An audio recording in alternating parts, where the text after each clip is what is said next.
The NFL has just handed a hefty suspension to newly acquired pass rusher for the Kansas City Chiefs, Charles Omenihu. Today we will discuss the details and how that may impact the Kansas City Chiefs early in the season. And since we are focusing on the DL room, we will zone in a little more on rookie pass rusher Felix Anudike-Uzomah. With that, let's cut the chit chat and let's have some fun.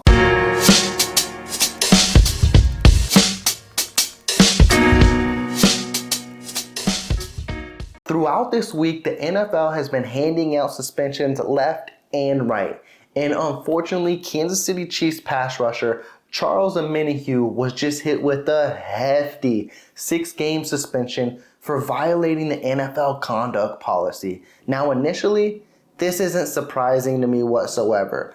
Once the Kansas City Chiefs signed Charles Omenihu, we saw the domestic violence reports and we all should have anticipated that a suspension was on the horizon.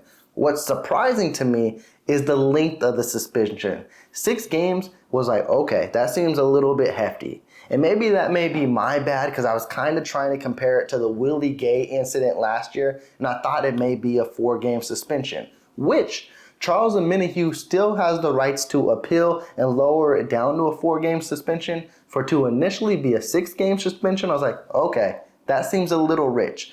But with that, Charles Omenihu can still participate in training camp and can still play in preseason games to get right for when he is available for the Kansas City Chiefs after week 6, which would be week 7 when they take on the Chargers. But the main question and the main focus is, okay, what is this defensive line going to look like? Because we already have concerns that Chris Jones is holding out. We have injuries with Deshaun Wharton, and now we're missing Charles Omenihu to start the season. People already think it's slim.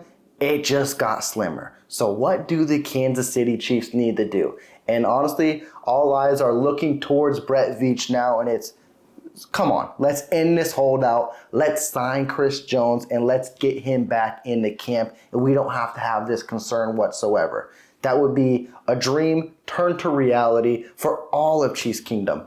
But why it would also be beneficial is it would open up the cap space to now you can bring back another familiar face in Carlos Dunlap to fill that void that Charles Omenihu will leave for 6 weeks, and it wouldn't be that huge. It's someone who is familiar with the system, who had an impact for the Kansas City Chiefs last year, and can be productive. Even though he is a veteran, he is a wily veteran, and he can be really, really good in this system too. So just hash out the Chris Jones deal, because now I'm not going to say it gives Chris Jones leverage, but it's like, okay, the D-line is looking a little scarce right now, and there needs to be bodies there because it's very, very slim. So it's going to be interesting to see what the Kansas City Chiefs do moving forward, or if they just hash away and they stand their ground. But as we do zone in on this defensive line a little more, with the absence of Charles Omenihu, numbers are going to be called and we're going to be expecting a lot. And definitely from a second-year guy like George Karlaftis, where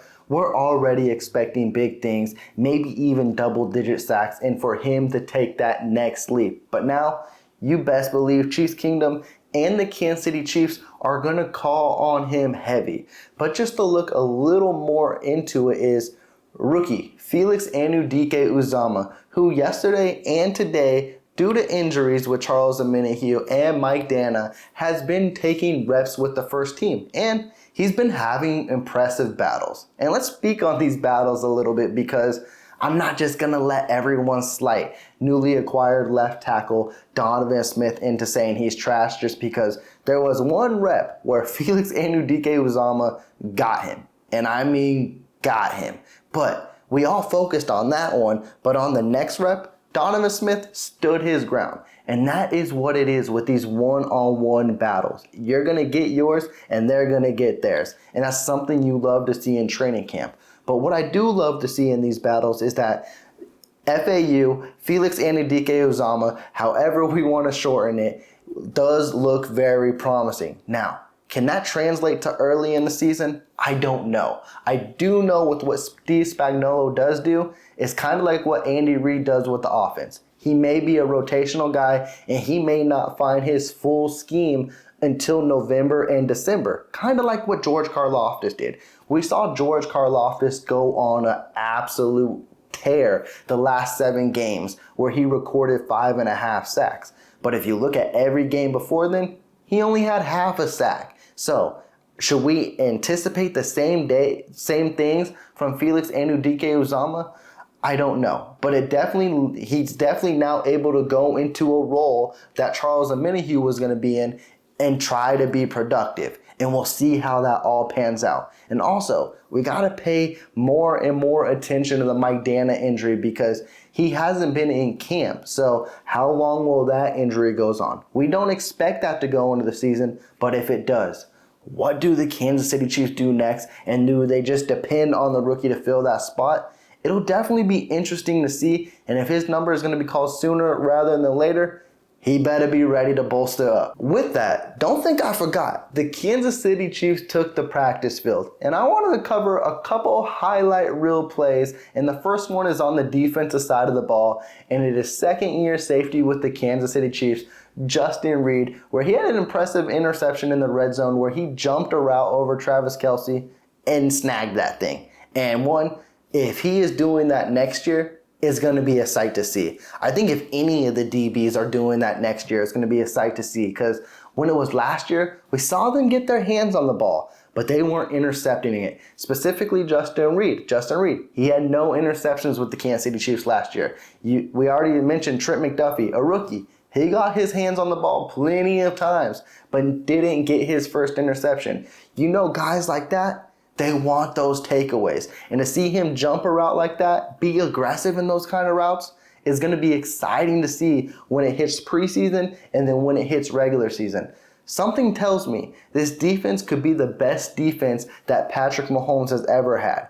And I feel like that's going to be a sight to see. And I feel like that's going to get Chiefs Kingdom amped up because 9 times out of 10, we're solely hoping for the offense to win games. If you give us a good defense, this team's going to be exciting to watch, as if they aren't already. And what wouldn't be a training camp video if we didn't discuss Justyn Ross just a little bit? So we're going to close it out the perfect way because he probably had his best catch of camp. And it seems like we say that every other day because he is just stacking impressive day after impressive day. And boy, today he had a phenomenal one-handed catch in the back of the end zone.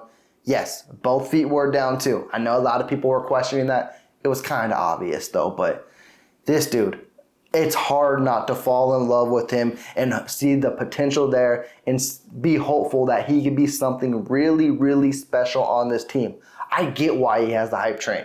And I'm trying to limit my temptations and saying he's going to be the great wide receiver. But man, like I said, it's hard not to. I'm just excited to see him preseason week 1. Because I know he's going to make a play. We're all going to go nuts. He'll definitely be a 53-man lock, as if he isn't already. And I'm just excited to see him next year. And I'm excited to see this whole receiving core in general because it wasn't just him. Richie James had a hell of a catch today. Sky Moore did as well. These receivers, unproven, but they're making plays out there. And I feel like they got a chip on their shoulder headed into this year. So don't count them out because they may surprise you. With that, Chiefs Kingdom, I'm going to close this video off. Before I do, please be sure to subscribe to the channel. If you did like this video, please leave that big thumbs up. I'm checking out. Y'all take care.